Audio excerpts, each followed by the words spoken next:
Hari ini kita sedang berbicara atau kita baru mau berbicara tentang meresponi tahun 2024, 2034 sebagai tahun peningkatan dan percepatan supernatural bagi jemaat Victory Life Community dalam semua area aspek kehidupan kita. Ini berarti yang pertama, kita Victory Life Community sedang berada dalam sebuah perjalanan iman yang ditandai dengan peningkatan dan percepatan supernatural dalam semua area kehidupan Victory Life Community bersama Tuhan yang sedang membentuk sejarah kehidupan iman kita. Bersama Tuhan agar menjadi kesaksian dan legasi tentang kebesaran Tuhan kita. Intinya adalah sejarah kehidupan iman sedang kita bangun. Anda tidak sedang melakukan sesuatu yang rutinisme dan biasa-biasa saja. Yang penting saya datang, pulang selesai, saya ada dalam sebuah gereja karena saya orang Kristen. Bukan seperti itu. Saya sedang menulis sejarah kehidupan saya. VLC sedang menulis sejarah kehidupan iman kita agar kita meninggalkan bagi generasi di kemudian setelah kita. Yang kedua, Tuhan berkehendak agar hasil dari perjalanan ini kita meninggalkan 4 legasi, yaitu Kupang Go, Kupang Prosperity, Kupang Wise, Kupang Healthy. Bagi generasi kita di kemudian nanti 2024, 2034 dan bahkan kita menuju kepada 100 tahun Indonesia Merdeka 2045. Karena itu kita memerlukan pembekalan rohani, pembentukan karakter, peningkatan skill, kecakapan-kecakapan kita, pengetahuan kita, agar kita siap menghadapi dan menerima semua kebaikan dan keindahan rencana Tuhan yang akan terjadi dalam semua aspek kehidupan kita. Katakan amin. Dan yang ketiga, setiap orang sejak kecil mempunyai impian untuk menjadi ini dan itu. Namun apa yang terjadi ketika kita menjadi dewasa? Situasi, uang tidak ada, orang tua bukan pejabat, tinggal di kampung, biasa-biasa saja. Orang berkata, saya nggak bisa. Orang berkata, mimpi di siang bolong. Bahkan musuh iman berkata, kamu boleh percaya, tapi hanya sebatas percaya saja. Tidak mungkin terjadi bagi kamu di kota kecil, uang kecil, pengaruh kecil, nggak ada apa-apanya. Bahkan diri kita sendiri juga berkata, kamu keturunan yang bukan diberkati, kamu tidak mungkin bisa berhasil, apalagi jadi pejabat, apalagi jadi penguasa, apalagi kamu jadi seorang yang berhasil di bidang ini dan itu.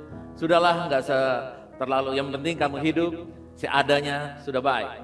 Yang membuat apa yang kita impikan ini tidak terjadi. Padahal masih kecil, saudara yang kasih ditanyakan bagaimana kecil, kamu mau jadi apa? Saya mau jadi astronot.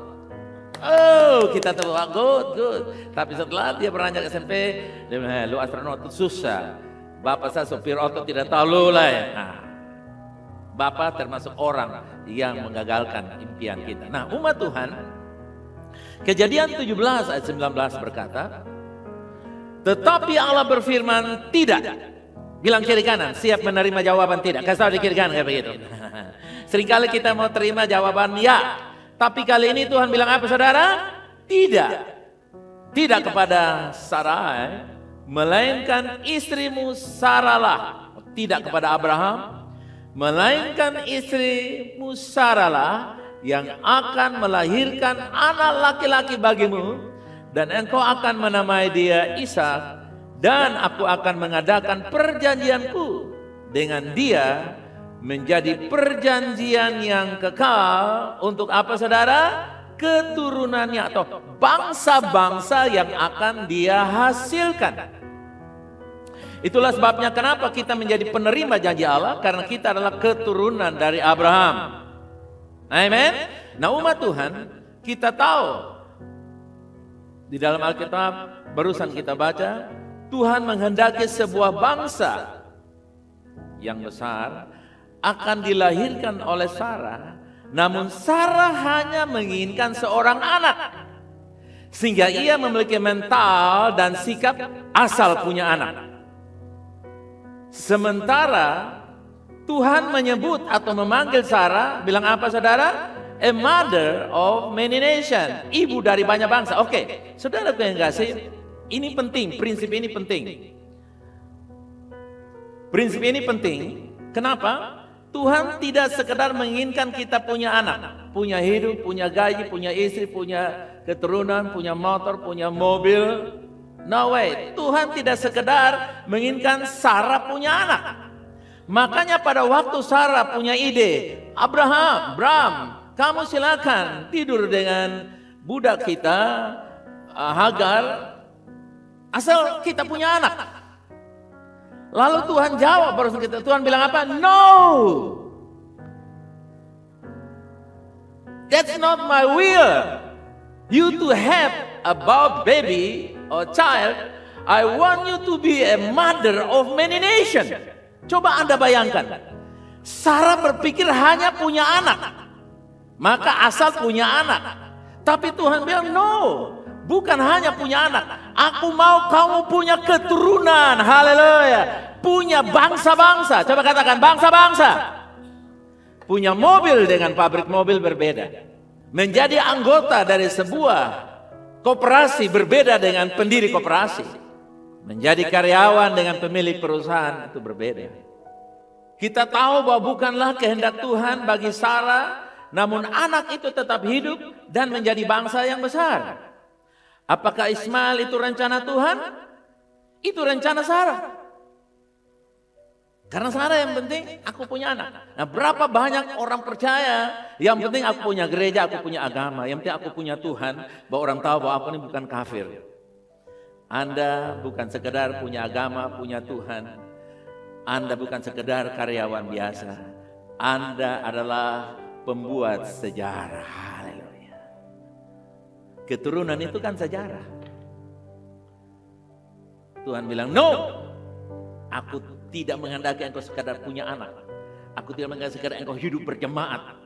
Yang penting kamu ada gereja, yang penting kamu ada pemimpin, yang penting kamu hidup berbangsa dan bernegara, yang penting kamu makhluk yang hidup warga kota Kupang. No. Tuhan menghendaki a mother of many nations. Artinya apa? Itu disimpulkan bahwa Tuhan menghendaki sesuatu yang besar lahir dari hidup kita yang biasa. Katakan, amen. Itulah sebabnya saya tidak pernah menyerah dengan keadaan apapun di kota ini. Saya taklukkan kota Kupang dalam nama Yesus. Amen. Saya bukan orang-orang termanjil ini saksi di kota Kupang. Walaupun saya kalah beberapa kali dalam pilkada dan pileg. Haleluya. Walaupun kita gagal dalam bidang ini dan ini. No way.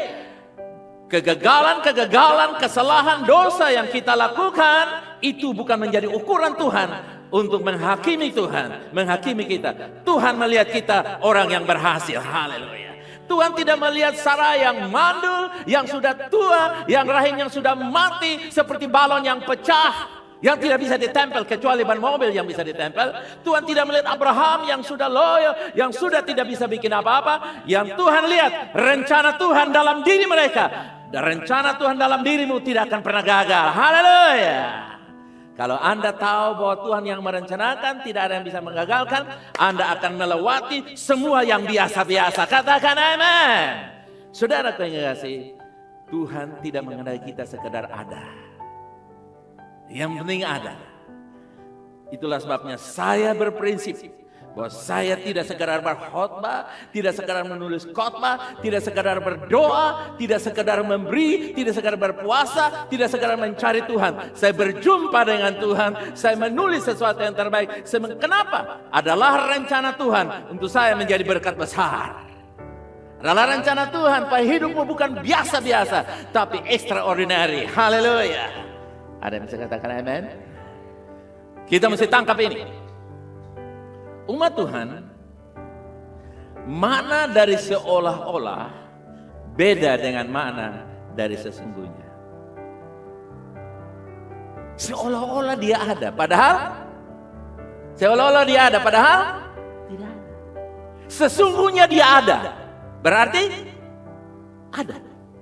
Seolah-olah dia mengampuni. Padahal sesungguhnya dia mengampuni.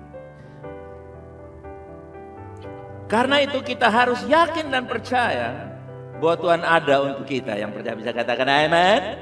Dan ada waktu Tuhan, schedule-nya Tuhan, dan cara Tuhan yang harus kita ikuti agar boleh menjadi seperti yang Tuhan rancang bagi kita. Abraham atau Sarah berpikir, we are late already, we are unscheduled. Kita sudah di luar jadwal, gak mungkin lagi punya anak. Tapi Anda lihat, waktu Tuhan, haleluya, cara Tuhan, rencana Tuhan indah pada waktunya, haleluya.